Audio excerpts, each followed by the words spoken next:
On Friday at 11:52 p.m., a magnitude 6.1 earthquake struck southern Guatemala. The epicenter was located at a depth of 108 kilometers, 7 kilometers from the city of Texixco, 80 kilometers south of the country's capital.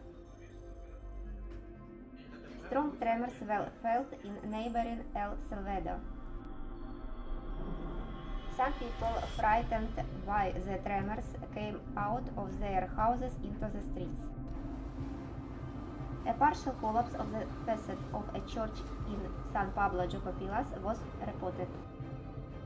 There are no reports of casualties or serious damage yet. It could be several hours before authorities can conduct comprehensive observations. Aftershocks are possible in the coming days.